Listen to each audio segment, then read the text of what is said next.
señores diputados, costarricenses. Costa Rica es nuestra casa común, la casa amada. Lo que uno ama, lo cuida. Lo que uno ama, lo ordena. De mi gobierno se podrán debatir decisiones, pero lo que es innegable es que afrontamos una de las épocas más duras de las que hay memoria en mucho tiempo. Como innegable resulta que no solo enfrentamos la adversidad de la pandemia del COVID-19 por más de 2 años, sino que la resistimos y al mismo tiempo, con la otra mano, hicimos reformas y obras necesarias y de fondo, muchas postergadas por décadas, por temor a su costo político. Cuando me embarqué en esta misión, mi padre me recomendó 2 cosas: nunca esperar el agradecimiento y nunca actuar para el aplauso. Más bien seguir a la conciencia, al sentido de lo correcto y del bien común. Ser la mejor versión de uno mismo significa trabajar duro, guiado por esa brújula. Ordenar, proteger y trabajar por la casa es lo que hemos hecho. No son mis palabras las que me respaldan, son las obras, las acciones y los resultados objetivamente constatables. Como Aristóteles en su Poética, lo que define el carácter es la acción, más que las palabras y las formas. Los hospitales nuevos ya están al servicio del pueblo y otros en construcción. Los viaductos y carreteras nuevas también. Las finanzas de la casa están sanando y quedan encauzadas. La economía crece y las exportaciones también aumentan, aunque reconozco que el desempleo no se dio, en buena parte por la pandemia. En este pleno dije en el 2019 que una casa dividida no permanecerá en pie. Esa frase es para todas las diversas personas que habitan Costa Rica. Hoy nuestra casa común es más inclusiva, aunque falta mucho camino por andar. Hoy nuestra casa está más ordenada, pero también la tarea no acaba aquí. Este es mi último mensaje al país y al Congreso. Espero tomar modestos minutos de su tiempo. Los elementos detallados están en los vastos informes remitidos por las instituciones de gobierno a este renovado cuerpo colegiado. En esta locución mi objetivo es más bien abordar lo que valoro como esencial. Informaré sobre el orden en lo económico de la hacienda pública, sobre lo construido en obra pública y los cimientos que dejamos. Hablaré de los avances en derechos humanos, de cómo se protegió la vida y la salud en este país, así como lo que debe seguir hacia el futuro. Me referiré a la seguridad en nuestra casa común, al mismo tiempo que ahondaré en los avances en materia ambiental y en lo imperativo que resulta para las futuras generaciones de niños y niñas que sigamos en esa senda. Nuestra Costa Rica tuvo avances sorprendentes. Y si bien el país alcanzó logros esperados por años, la tarea no debe quedar aquí. Con la presencia de nuevos diputados y diputadas y de un nuevo gobierno, la democracia se renueva. Juzgo como uno de mis últimos deberes delinear desafíos y temas pendientes a partir de mi experiencia.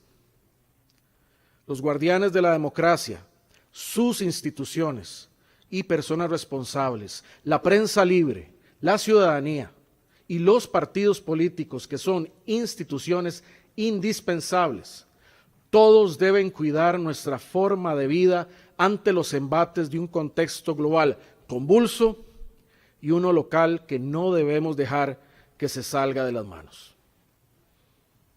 Si debiese sintetizar lo hecho en 4 años, afirmo que ordenamos las finanzas de la casa para evitar la crisis, protegimos al país de la pandemia, construimos obra pública, combatimos el populismo y promovimos los derechos humanos.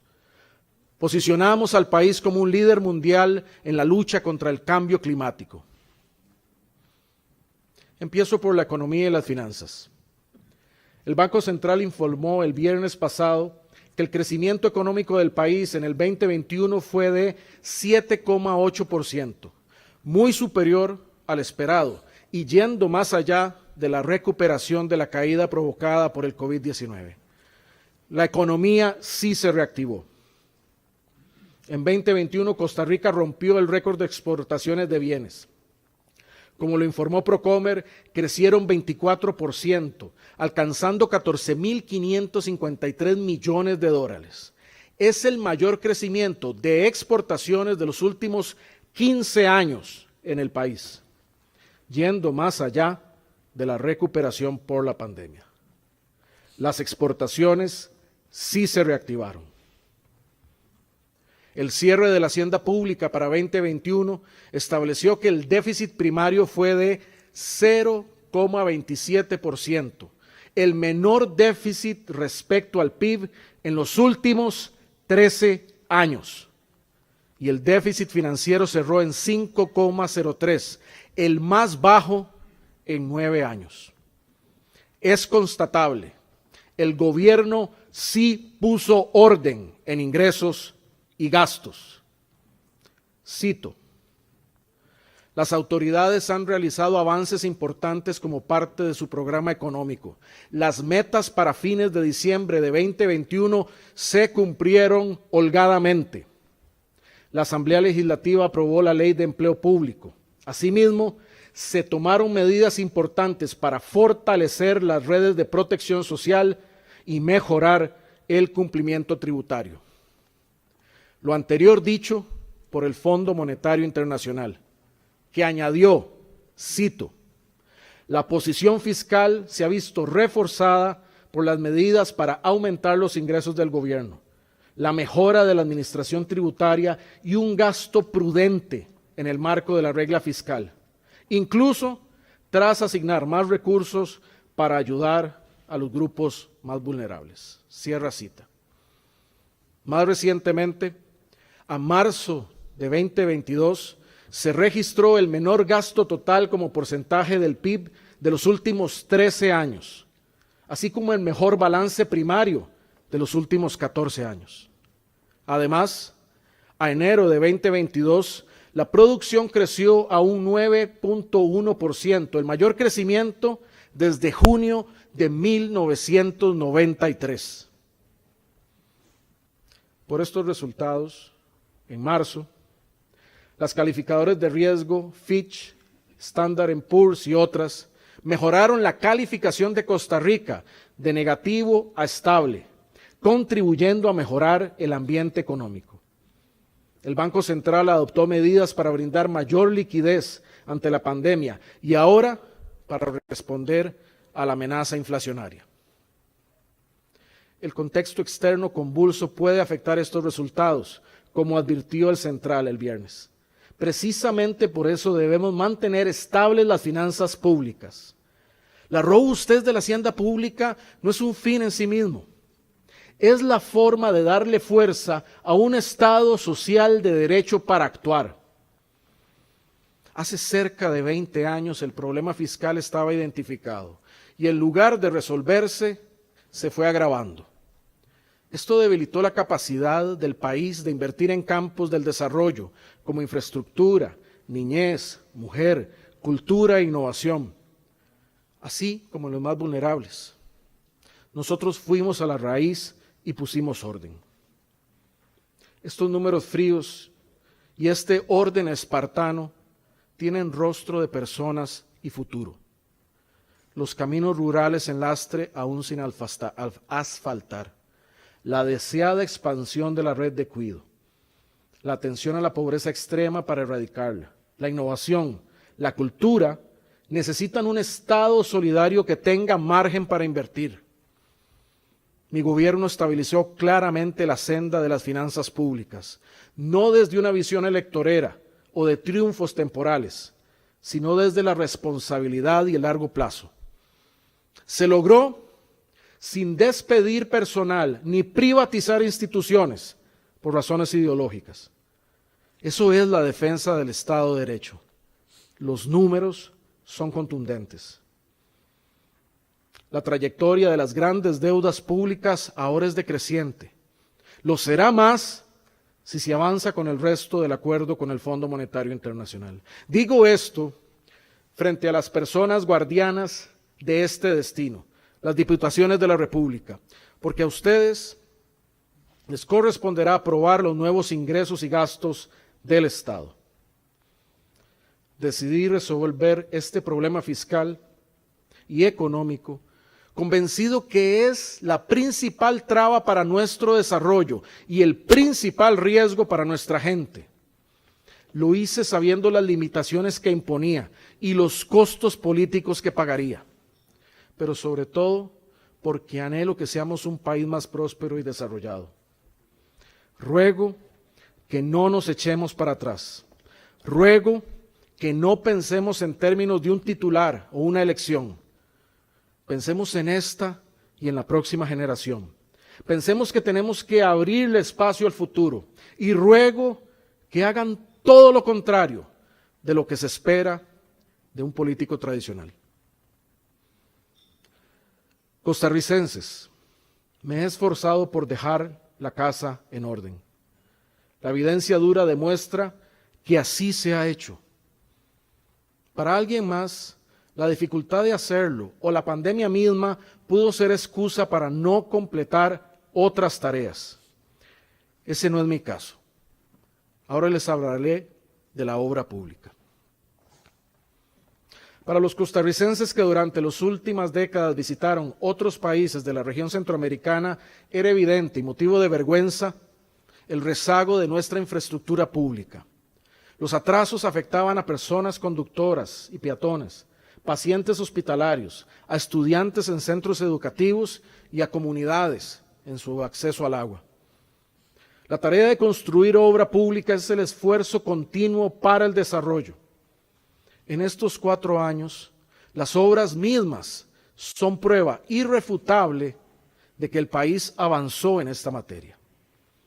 La pronta puesta en funcionamiento en próximas semanas de la mayor parte de la circunvalación norte evidencia esta realidad. La 5ª etapa de esa obra estará lista antes de terminar el año. Otros ejemplos son la inauguración de la nueva Rotonda de la Bandera y el paso elevado sobre la UCR, la Rotonda del Bicentenario en Guadalupe y la Rotonda de las Garantías Sociales. Ya Costa Rica las disfruta. De igual forma, quienes viajan de Alajuela a San José o viceversa, ya han visto radicalmente disminuidos los cuellos de botella por las 5 obras de ampliación hechas sobre la Ruta 1. Lo mismo experimentarán quienes transitan por la ampliación de Cañas Limonal en Guanacaste, que muy pronto entrará en operación. Por seguridad y para impulsar el turismo en Punta Arenas, la ampliación de la Angostura está por culminar. Además, se concluirá Barranca Limonal antes de finalizar este año. En Limón, en las próximas semanas entrarán en funcionamiento 30 kilómetros de la ampliación de la Ruta 32 y se concluyó el puente binacional en Zigzaola. A través de los 4 años de administración se asfaltó el aeródromo de la Managua en Quepos. Se construyeron las terminales de Bahía Draques, Pérez Celedón, Palmar Norte y en Puerto Jiménez, ahora Cantón, todo lo cual genera condiciones habilitantes para aumentar la visitación turística de la región Brunca. Otro aporte para fortalecer la competitividad del país. Iniciamos la construcción del nuevo puesto fronterizo Paso Canoas, que, junto con la construcción futura de los nuevos puestos de Tablillas y Peñas Blancas, reducirán el tiempo y costos del comercio internacional y mejorarán la seguridad de las fronteras de nuestro país. Con una inversión superior a los 2.500 millones de colones, en febrero dimos inicio a la construcción del dique sobre el Río Grande de Térraba. Con esto saldamos una deuda histórica con 29 comunidades del cantón de Osa, que cada época lluviosa ven en riesgo sus vidas y sus propiedades. En infraestructura hospitalaria, la Caja Costarricense del Seguro Social desarrolla hoy la mayor inversión en infraestructura y tecnología en sus 80 años de existencia, con un portafolio mayor a 2 billones de colones, con 348 proyectos en un plan hasta el 2030, que nos prepara para el envejecimiento poblacional. En los últimos 3 años, pusimos en funcionamiento el servicio de emergencias del Hospital de San Carlos, la unidad de medicina reproductiva de alta complejidad, la torre este del Hospital Calderón Guardia, la torre quirúrgica del Hospital México y la unidad de terapia renal en el Hospital de Liberia. A la vez, los EBAIS en las comunidades indígenas de Bajo Bley y Piedra Mesa, así como el Mesón en Grecia, San Juan Sur de Poás, San Rafael, la colonia en Guapiles, Palmar Sur, Turrúcares, San Juan Norte de Corralillo, entre muchos otros, para fortalecer el primer nivel de atención. El hospital de Turrialba está en plena construcción y comenzará a funcionar el próximo año. El hospital de Punta Arenas también está en construcción y es actualmente el proyecto más grande de la historia de la Caja. Comenzará a funcionar en 2024. Todo está dispuesto para iniciar el hospital de Cartago. Cuando inicie, ese hospital será a su vez el proyecto más grande de la historia de la Caja. Sobre el hospital para Limón, ya inició la expropiación del terreno. Días atrás inició la preparación del terreno para la futura construcción de la Torre de Esperanza del Hospital de Niños. En materia de acueductos y saneamiento, en 4 años se invirtieron 278.311 millones de colones. Se completaron 38 obras que beneficiaron a más de 50,000 personas, siempre con el compromiso de atender los problemas de déficit de agua y asegurar una mejor calidad de vida mediante acciones de saneamiento. Se finalizaron proyectos en Upala, Zixaola, Alto Telire y el Gran Área Metropolitana. Se encuentran en operación obras en Nicoya, Ciudad Cortés, Talamanca, Limón y la zona norte, beneficiando a la población. También acueductos en Liberia, Nicoya, Bagaces y Colorado, y los acueductos Trancas 1 y 2 en Santa Cruz. El día de mañana estaremos firmando el proyecto Pacume de agua para Guanacaste, el principal proyecto de adaptación climática de Costa Rica. Se encuentra en proceso avanzado de construcción el sistema integrado Neily Canoas, Laurel, así como acueductos rurales en Sarapiquí. Ya finalizaron las obras en Santa Rosa de Pocosol y Santa Fe de los Chiles, Veracruz, Moravia y Cutris, y en los territorios indígenas de Zapatón, Altamira, Telire y Cibujú. La nueva planta potabilizadora de cañas de bebedero ya se encuentra en plena operación, con tecnología de punta. Así se resuelve el grave problema de contaminación de arsénico, y este cantón volverá a tener agua potable las 24 horas del día. Sí, mucho falta por hacer, pero sí, se hizo mucho.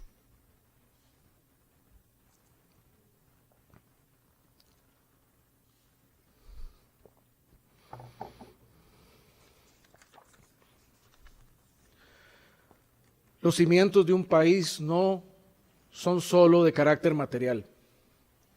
Un país está fundado en sus valores y principios. Nuestra guía como república de libertad, paz y solidaridad está inscrita en la ética de los derechos humanos universales. Conforme a esas altas normas hemos actuado en estos años.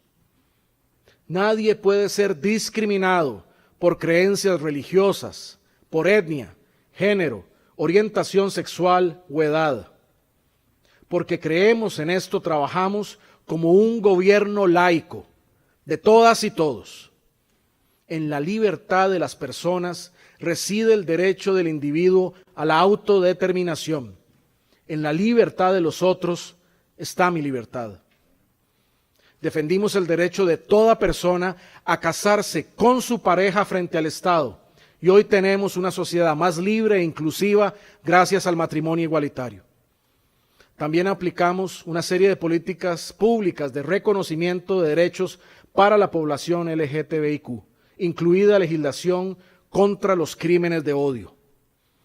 En la agenda de las mujeres, el país hizo avances importantes, aprobando múltiples leyes para resguardar sus derechos, como la ley contra el acoso callejero o la erradicación de la violencia política contra las mujeres. Desplegamos una estrategia desde agosto del 2018 para luchar contra la violencia a las mujeres. Firmamos la norma técnica para hacer cumplir la ley sobre el aborto terapéutico en casos de riesgos de vida de la mujer. También, con el Ministerio de Salud, habilitamos la anticoncepción de emergencia. Mantuvimos los 4 años un gobierno paritario, porque solo en igualdad real Costa Rica podrá ser verdaderamente próspera. Cumplimos en materia de derechos humanos poniendo a disposición de la población la unidad de medicina reproductiva de alta complejidad de la Caja Costarricense de Seguro Social para la fertilización in vitro, para ayudar a las parejas que desean ser padres de familia. Un servicio público de primer mundo abierto a toda la población. Para este año, como nunca antes, nuestro país tiene presupuestados 3.200 millones de colones para el inicio del proceso de indemnización y devolución de tierras a favor de las comunidades indígenas, para saldar una deuda histórica con nuestros pueblos originarios y a la vez compensar a tenedores de tierra de buena fe. En agosto pasado, me correspondió firmar la Ley de Acciones Afirmativas a favor de las personas afrodescendientes. Esto para promover la igualdad, la justicia y el reconocimiento de nuestra población afrocostarricense. Nuestro legado afro es valiosísimo. Es de todos, tanto como lo es la guanacastequidad o el aporte de Mora. Orgullosos y orgullosas de ese legado fue que Costa Rica, junto a Chad, y de la mano de la vicepresidenta de la República, Epsi Campbell, y el embajador Rodrigo Alberto Carazo, lideraron en la Asamblea General de la Organización de las Naciones Unidas la creación del Foro Permanente de Afrodescendientes. Cerca de 10 años se debatió sobre la creación de este foro, con oposición basada en el temor, pero se logró. Este foro, en el marco de la ONU, busca, y cito en palabras de la primera vicepresidenta afrodescendiente de América Latina, construir sociedades verdaderamente inclusivas, diversas, pacíficas y justas. En 2019 se concretó una reforma constitucional esencial. El artículo 51 de nuestra Constitución decía, cito, tendrán derecho a esa protección la madre, el niño, el anciano y el enfermo desvalido. Eso se corrigió y ahora dice, la madre, el niño y la niña, las personas adultas mayores y las personas con discapacidad. Con esta visión y el liderazgo del vicepresidente Marvin Rodríguez, materializamos la línea dorada para atención de la persona adulta mayor. Dictamos los lineamientos del Sistema Nacional de Empleo para garantizar las necesidades y requerimientos de las personas con discapacidad. Y declaramos el programa Inserta por Talento de interés público. Esta es la visión de derechos humanos que debe prevalecer en la Costa Rica del siglo XXI. Si somos la sede de la Corte Interamericana de Derechos Humanos, si protegemos al INAMU para que no fuera cerrado o quitado a las mujeres, es por esos principios, inclusión y derechos humanos. ¿Han sido años difíciles? Porque ya teníamos nuestros retos y a esto se sumó la pandemia del COVID-19. Este virus y sus consecuencias han sacudido al mundo y a nuestro país por más de 2 años. Murieron más de 8.400 costarricenses por esa causa y también vimos afectado el desempleo. Ya comenzamos a ver la luz al final del túnel. Por ello, es un buen momento para ver hacia atrás y preguntarnos, ¿Enfrentó el país bien o mal la pandemia? Los datos comparados de economía y salud son los que nos pueden decir cómo se manejó la pandemia en nuestro país. Con orgullo podemos decir que Costa Rica pertenece a un grupo pequeño de países del mundo que se distinguieron durante la pandemia por lograr tener los menores índices de muerte por millón de habitantes y al mismo tiempo contar con los mayores crecimientos económicos per cápita entre 2019 y 2021. Nuestro desempeño frente a la pandemia tiene resultados similares a los de Alemania, Suiza y Luxemburgo, con una diferencia. Esos son países ricos y nosotros un país de ingreso medio. Nuestros resultados se explican por el talento humano, por nuestra seguridad social y una población que enfrentó apropiadamente el reto. Como escribió don Alejandro Urbina, quien acopió estos datos comparativos, cito: ni los resultados de Costa Rica, ni de ninguno de los países han ocurrido por casualidad. Son el efecto de las decisiones, acertadas o no, de las autoridades públicas y de las reacciones correspondientes de la población. Cierro la cita. Gracias al trabajo de décadas del Ministerio de Salud y de la Caja, somos un país pro vacunas. Hemos aplicado más de 10,6 millones de dosis. Somos parte del selecto grupo de países en el mundo que tiene más del 85% de su población vacunada con al menos una dosis. Gracias al trabajo en equipo de la Comisión Nacional de Vacunación y Epidemiología, del Ministerio de Salud, de la Comisión Nacional de Emergencias, la Caja, la Cancillería y la Presidencia, fuimos el 7º país del mundo en recibir vacunas en diciembre de 2020. Toda mi vida les estaré agradecido por ello. Se adoptaron decisiones difíciles en el marco de la atención de la emergencia. El esfuerzo de la población en el uso de la mascarilla, el lavado de manos, el distanciamiento físico, la restricción vehicular sanitaria, los protocolos en actividades y locales comerciales, los aforos reducidos, fueron sacrificios necesarios para protegernos. Un estudio científico publicado este año en la revista Panamericana de Salud Pública indica, cito: en Costa Rica, la adopción de medidas dirigidas a evitar el contagio ha logrado una reducción de casos en momentos diferentes de la pandemia. El estudio reveló que, conforme aumentaba la cantidad de casos por contener el contagio de COVID-19, las medidas generaban el contrapeso necesario para la mitigación del contagio. En todo momento buscamos adoptar las medidas basadas en la mejor información científica disponible y en la asesoría de los mejores técnicos.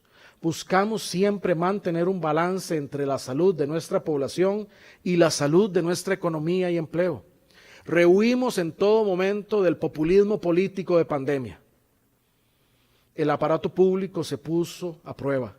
La Cancillería coordinó la repatriación de 9.300 costarricenses. El MEP y el CNP entregaron alimentos a 850,000 estudiantes durante la suspensión de clases. El IMAS y el Ministerio de Trabajo desarrollaron el Bono Proteger, que dio alivio económico a 724,000 personas afectadas laboralmente. Parece increíble recordar que en marzo de 2020, Costa Rica contaba solo con 30 camas de cuidados intensivos para COVID-19. Gracias a la habilitación del SEACO, a la nueva torre este del Calderón, la nueva torre quirúrgica del México y al esfuerzo de toda la red hospitalaria, esta nunca colapsó. Hoy se han habilitado 359 unidades de cuidados intensivos y 1,000 de camas de salón para atender patologías COVID o de otras enfermedades. Gracias a todo el personal de primera respuesta, gracias al sector privado por su mano solidaria, gracias a toda Costa Rica por demostrar que sí se puede. En los momentos más duros de esta tormenta, El barco, aunque sacudido, se mantuvo firme. Tengo un profundo agradecimiento para todos los que, desde sus ámbitos, ayudaron a navegar estas aguas turbulentas. Nos queda de experiencia. Somos muy capaces y debemos combatir los recurrentes cantos del populismo y la ignorancia. El reto más grande de la humanidad y de nuestro país es afrontar la crisis climática y la acelerada pérdida de la biodiversidad. Este año el Foro Económico Mundial señaló estos como los principales riesgos globales. Abolir el uso de combustibles fósiles es la gran tarea de nuestra generación. Eso dije hace 4 años al iniciar mi mandato y lo vuelvo a sostener hoy. Costa Rica ha avanzado mucho en materia ambiental, incluso liderando el debate global sobre la acción climática, pero sobre todo porque esa tarea, por el bien de nuestra niñez, debe ser sostenida en el tiempo. En diciembre pasado firmamos el decreto que amplió el Parque Nacional Isla del Coco y creó el área marina de manejo del Bicentenario. Costa Rica pasó de proteger solo un 2,7% de su mar a cuidar el 30%. Este parque hoy tiene prácticamente el mismo tamaño que la Costa Rica continental. Esta acción pionera responde al compromiso que Costa Rica asumió desde la pre-COP 25 realizada en nuestro país, de liderar junto a Francia y al Reino Unido la coalición de alta ambición por la naturaleza y las personas, cuyo propósito es conservar el 30% de la superficie terrestre y marina para el 2030. Los ecosistemas nos dan agua fresca, aire limpio, moderan la temperatura, nos dan alimentos y tienen la biblioteca del ADN de la vida. Las soluciones basadas en la naturaleza son las soluciones para el planeta y la humanidad. Costa Rica, por ello, es líder mundial en acción climática y conservación. Por esa coherencia, veté la ley que buscaba reactivar la pesca de arrastre. Acorde con esa visión, actuamos para crear el Parque Nacional Miravalles Jorge Manuel Dengo, la Reserva Biológica del Bicentenario de la República Pájaro Campana, con el apoyo del Congreso, el Parque Nacional Isla San Lucas y adicionamos el Cerro Ena al Parque Nacional Chirripó. Todos estos regalos a la futura generación. Costa Rica es un ejemplo para el mundo. No solo que es posible conservar el ambiente y producir electricidad 99% limpia y renovable, sino también que podemos hacer esto generando crecimiento sostenible y además impulsa y atrae industrias como el turismo sostenible y la inversión extranjera responsable. En febrero de 2019 lanzamos el Plan Nacional de Descarbonización, uno de los primeros y más ambiciosos del mundo. Este delinea la ruta para que Costa Rica se transforme en un país cero emisiones netas al 2050, apostando por el crecimiento verde, mejor calidad de vida y la inclusión social.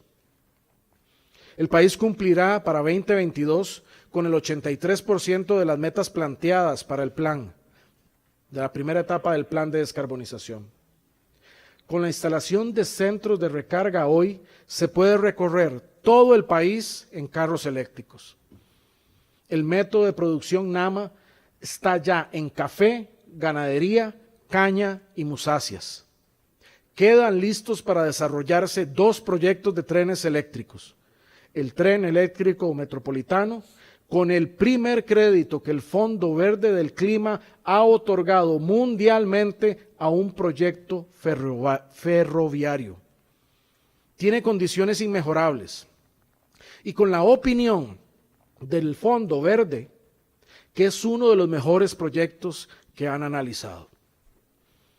El otro proyecto, el tren eléctrico limonense de carga, recorrerá Limón y conectará esta región con la zona norte.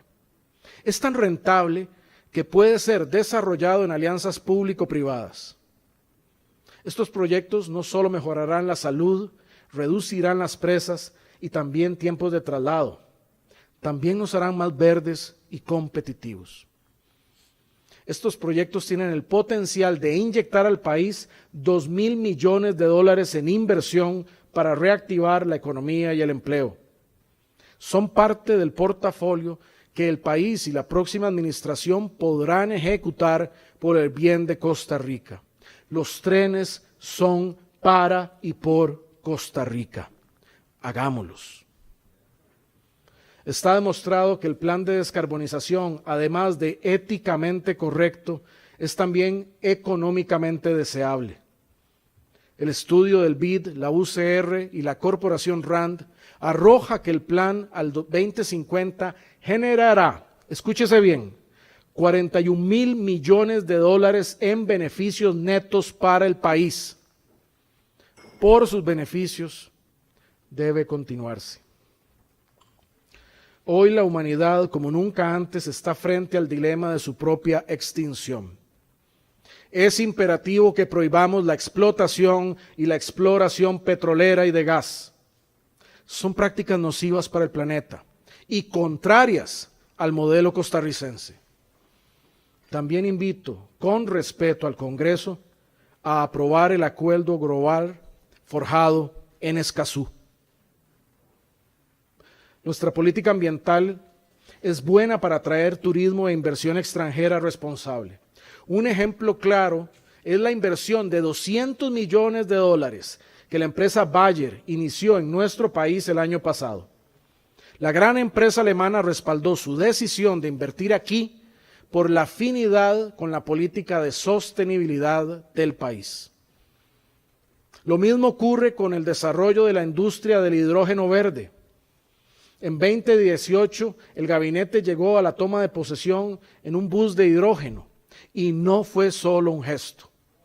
El gobierno desarrolló la Política Nacional de Hidrógeno con el trabajo de MINAE, el ICE y la ARECEP. Hoy el país ya tiene tarifas disponibles para conectarse a su matriz eléctrica y producir hidrógeno verde, una energía que solo libera agua al utilizarse. Ya empresas nacionales e internacionales se preparan para explotar esta industria verde y sostenible. Debemos dar tributo a pioneros en la materia como don Franklin Chan. Los reconocimientos para el país en estos 4 años, como el premio Campeones de la Tierra a la Acción Mundial sobre el Clima de las Naciones Unidas o el premio Earthshot otorgado por la Royal Foundation del Reino Unido, nos han colocado como líderes mundiales, puesto de honor que debemos conservar. Necesitamos mantener esta casa común como una casa segura, una de paz.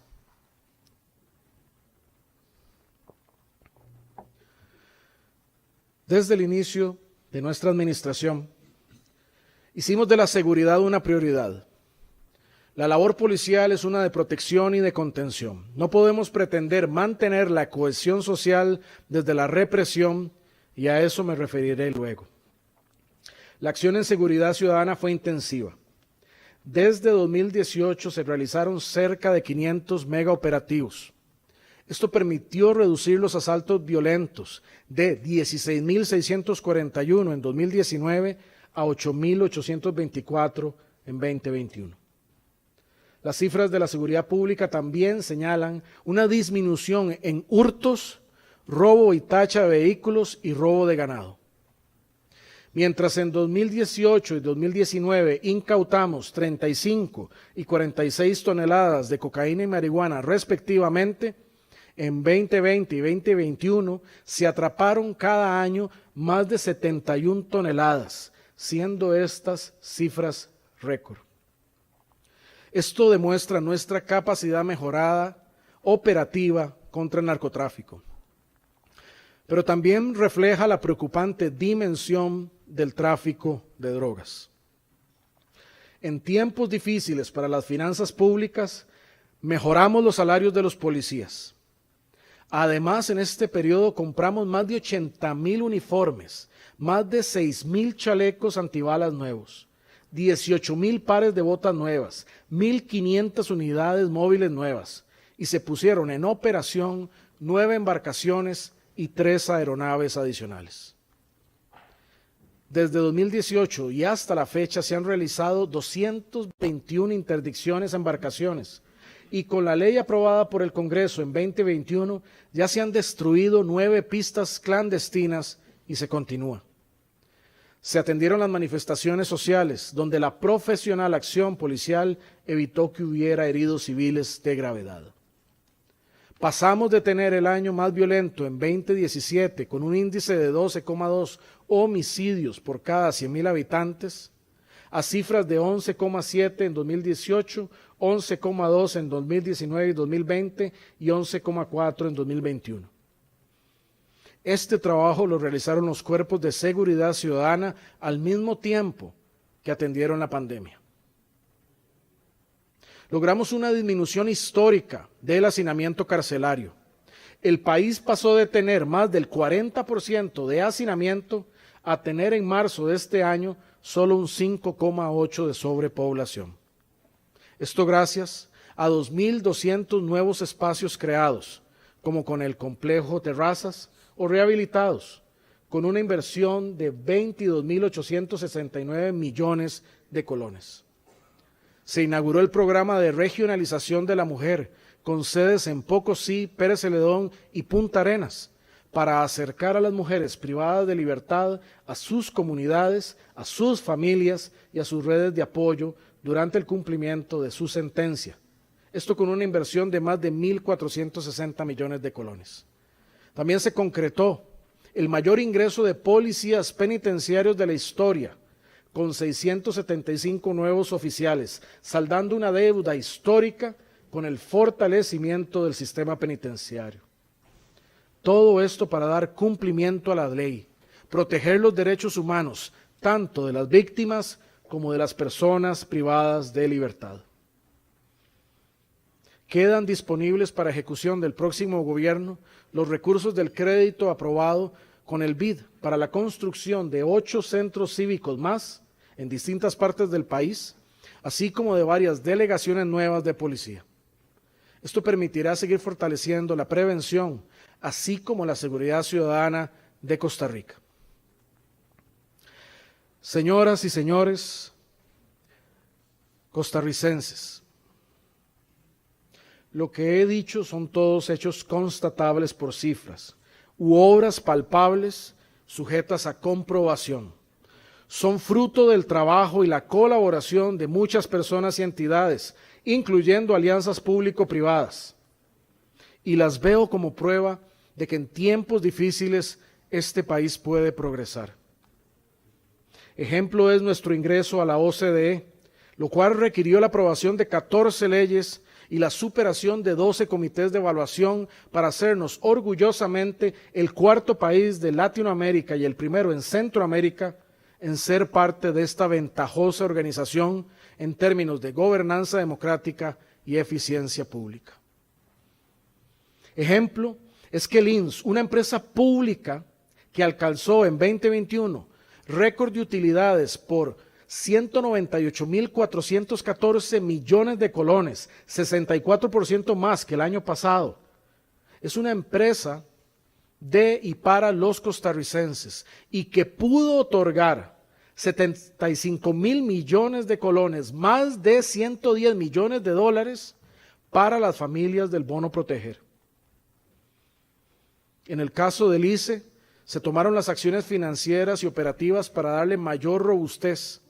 Gracias a eso, el ICE cerró el 2021 con una significativa reducción de su deuda y disminución de su riesgo cambiario. El ICE aplica y tiene certificadas las normas NIF desde diciembre del 2020. En el siglo XXI, con los retos de la energía limpia y la digitalización por delante, así como el desarrollo de otras industrias como el hidrógeno, el rol de una empresa pública como el ICE es clave. Estamos dejando un grupo ICE fortalecido, en mejor posición para acometer esos desafíos.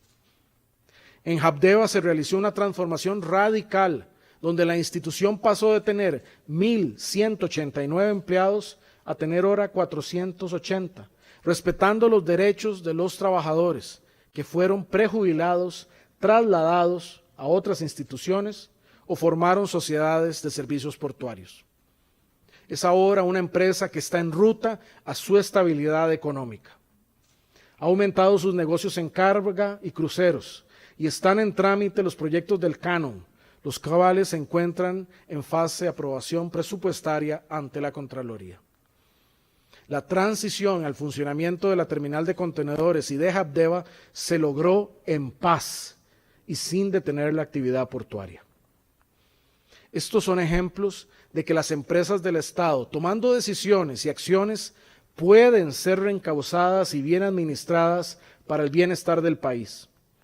Hemos logrado cambios sustantivos en las finanzas y la eficiencia pública sin necesidad de echar mano de privatizaciones o de debilitar nuestro Estado social de derecho.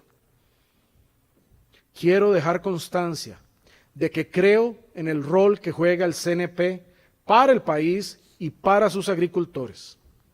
Si no existiese el programa de abastecimiento institucional, el PAI, nuestros agricultores perderían un mercado natural que les da certeza y precio. Sí, hay que seguirlo haciendo eficiente al CNP, pero desaparecer al CNP y al PAI eliminaría ese mercado institucional para nuestros pequeños productores, con lo cual solo lograríamos aumentar la migración del campo a la ciudad y perder las bases de nuestra seguridad alimentaria en tiempos inciertos en el mundo, donde no hay garantías plenas del abastecimiento alimentario. Por eso, hace 5 semanas señalé que una limitación derivada de la regla fiscal impediría al CNP abastecer de alimentos a los comedores escolares, hospitales y centros penitenciarios en el segundo semestre de este año. Ya existe un proyecto en este Congreso para hacer un ajuste para este año y resolver el problema. Este país es capaz de lograr mucho. En 7 años de estar vigente la Estrategia Nacional de Reducción de la Pobreza, Puente al Desarrollo, brindó atención integral a 113,000 hogares, los más vulnerables del país, 80% liderado por mujeres, usando herramientas innovadoras como el Sinerube para combatir la pobreza. Un ejemplo dentro de la estrategia es el programa Nido, que brinda atención integral e interinstitucional a hogares en situación de pobreza extrema con mujeres en estado de gestación o lactancia. Hay en el programa 1.300 mujeres de las más vulnerables del país y habrá 3.000 a final del año. Para profundizar la protección, desde el PANI se crearon las unidades de respuesta de atención inmediata que ahora brindan servicio 24/7 durante los 365 días del año en todo el país para emergencias que ponen en riesgo la integridad física y emocional de los derechos de niños, niñas y adolescentes. Este país también es capaz de hacer reformas claves.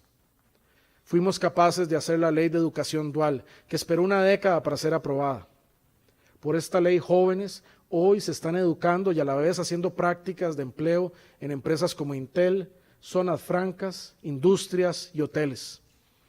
Fuimos capaces de reformar la ley del INAH y modernizar esta institución para flexibilizarla y que pudiera responder a los retos surgidos de un mundo laboral cambiante, contratando los aprendizajes de última tecnología para formar a nuestra gente, becando más estudiantes y a la vez haciéndonos más competitivos.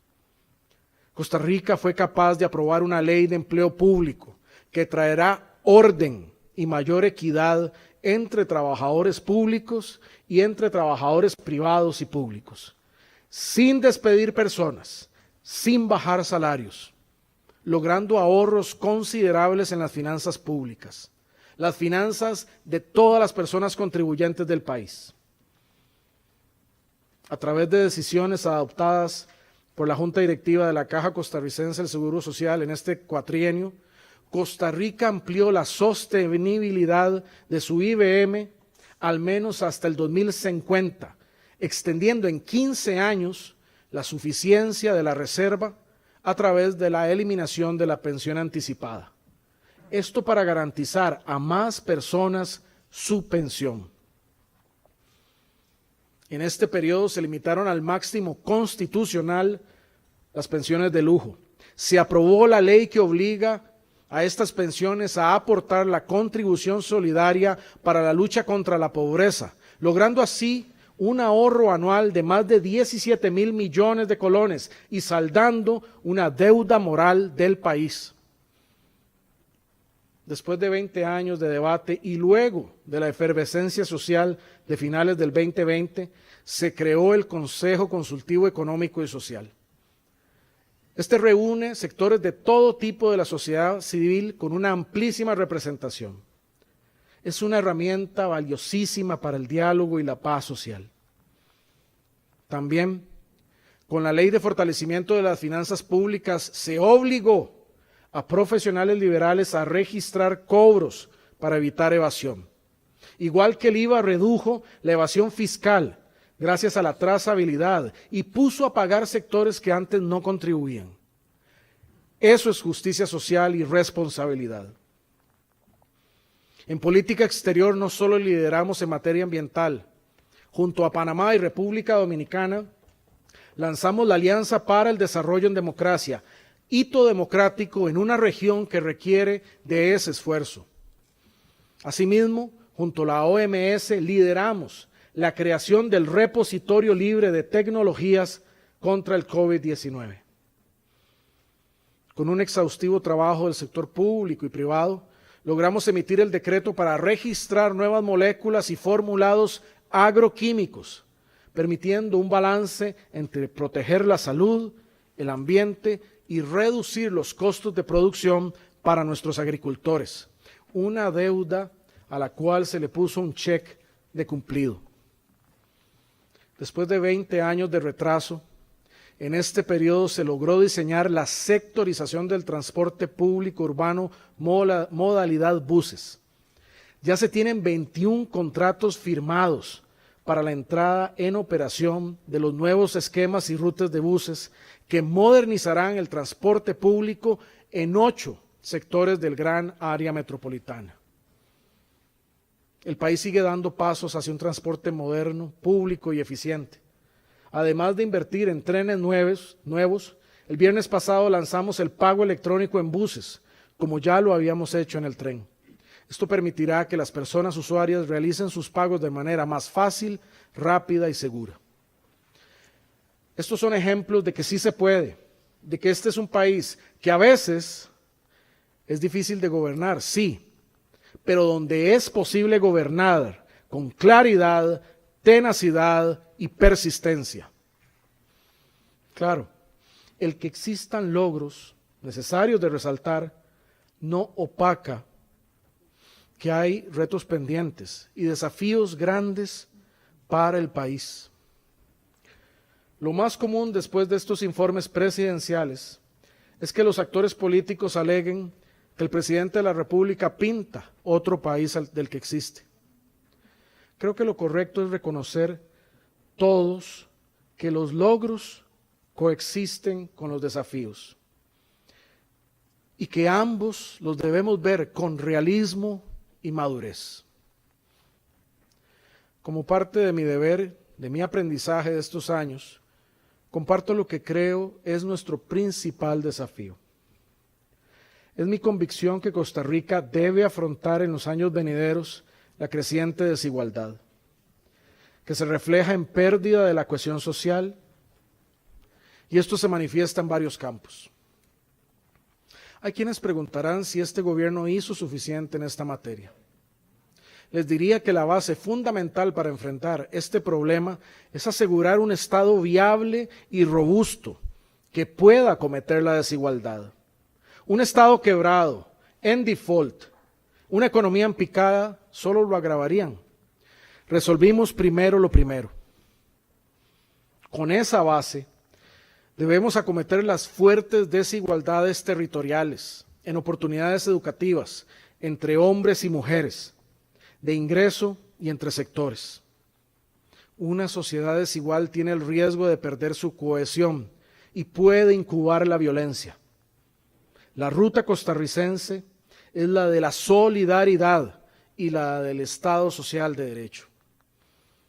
Una de las tareas necesarias se relaciona con la educación, con recuperar los rezagos generados por la pandemia y elevar la calidad de la educación pública. Debemos aspirar a que sea tan buena como la privada o mejor. Una educación de oportunidades para todas y todos en todo el país. Esto también requiere una mejor infraestructura educativa, tanto física como tecnológica. En la física invertimos más de 247.000 millones de colones en más de 582 obras que beneficiaron a 220.000 estudiantes en todo el país. Pero la pandemia dejó evidencia de la imperante necesidad de fortalecer el acceso a tecnología. Por ello ruego a las nuevas autoridades del Ejecutivo y Legislativo considerar el proyecto de alfabetización digital o cualquiera que dote de conexión y de equipo a cada estudiante de la educación pública. En el siglo XXI, no dar esta oportunidad a nuestra juventud es inaceptable para un país como Costa Rica. También ruego continuar con la Alianza por el Bilingüismo, la cual tuvo importantes avances en estos 4 años. Hoy, por ejemplo, cada maestra nueva de preescolar que ingresa al servicio es bilingüe. La proyección actual es que para 2040 cada estudiante que se gradúe de la educación pública sea bilingüe. De la desigualdad hay 2 manifestaciones que son de especial preocupación. Una es el desempleo, que en nuestro caso tiene la característica de castigar los hogares de baja escolaridad y formación. Es más fuerte en mujeres jóvenes y fuera del gran área metropolitana. Es necesario seguir combatiendo esta realidad. En este contexto, un segundo fenómeno de suma preocupación es el narcotráfico y el lavado de dinero. Hemos presenciado cómo el narcotráfico ha penetrado comunidades y el crimen organizado se ha acercado a personas en posiciones de poder. Desde el esfuerzo conjunto de los poderes de la República lo hemos combatido. Tanto el Poder Judicial como el Ejecutivo han desmantelado bandas de este tipo. Y por eso, y por esfuerzo conjunto de todos los poderes, en este Congreso están convocados varios proyectos contra el crimen organizado. Cifro muchas esperanzas en la entrada en funcionamiento este año de la jurisdicción especializada contra el crimen organizado. Mi ruego es que sigamos luchando de manera implacable contra el crimen organizado, porque este flagelo es una amenaza para la cohesión social de este país que amamos. Además de la firmeza, el mejor blindaje que podemos establecer para Costa Rica es una sociedad más inclusiva, igualitaria y de oportunidades. Otro desafío que tendrán esta Asamblea y el Poder Ejecutivo entrante será resolver faltantes que tienen varios ministerios para su operación este año. Como señalamos desde octubre pasado, cambios de partidas que hizo el Congreso anterior provocan que varios ministerios no tengan en algunos rubros lo suficiente para cubrir parte del año. Mediante presupuestos extraordinarios esto puede solventarse, como tuvimos que hacer nosotros durante este periodo. La ventaja es que hay recursos suficientes, dada la situación fiscal actual y los financiamientos que se dejan aprobados, listos para presupuestar. Los casos de limitaciones derivadas de la regla fiscal pueden solucionarse vía reforma puntual. También tenemos el gran reto de los ciberataques. Y como he señalado, son ataques a todo el país, no son ataques al gobierno. Se dejará un informe detallado a las nuevas autoridades para informar lo que se ha hecho a este punto y que se pueda continuar con la defensa de las instituciones e empresas del país en esa materia. Costarricenses, Han sido años duros y en los que cumplimos con el compromiso de trabajar, trabajar y trabajar. Agradezco de corazón a mi gabinete, porque en las más duras tempestades se mantuvieron atados al mástil conmigo para sacar este barco adelante. A mis vicepresidentes por su lealtad y consejo. A Claudia por sacar tantos proyectos de relevancia adelante, por dejar a las mujeres en alto y por sostenerme en los momentos más duros. Estoy muy orgulloso de nuestra primera dama. A la fracción oficialista del periodo anterior, la más pequeña de la historia hasta entonces, pero enorme en resultados, la que tuvo que tolerar y sacrificar. Hoy el fruto de su sacrificio está en todo lo que se ha logrado. Y a la Asamblea Legislativa, por su apoyo en legislación de gran importancia. A mis manos, mis asesores, por estar ahí con mística, con amor, con honestidad y por Costa Rica. A mi familia, por sobrellevar esta dura carga. A mi hijo Gabriel, por ser mi razón de ser, mi inspiración, mi todo. Agradezco de corazón a tantas personas que oraron por mí y por mi gobierno. Agradezco también a quienes nos lastimaron de palabra. No lo entendí al inicio, pero a la postre comprendí que solo nos hicieron más fuertes. Mucho se puede discutir de los últimos 8 años o de estos 4. Con convicción, sé que han sido lo mejor para nuestra Costa Rica, para nuestra casa común. Me confieso amante de este país, el más bello, el que no tiene ejército, el que recibe mandatarios con niños y niñas con banderas, el defensor por excelencia de los derechos humanos, la paz y la democracia, el que lidera al mundo en la lucha contra el cambio climático y da esperanza a la humanidad. Por eso, y de todo corazón, en mis últimas palabras como presidente, les digo, que viva Costa Rica, que viva Costa Rica, que viva 1000 veces Costa Rica.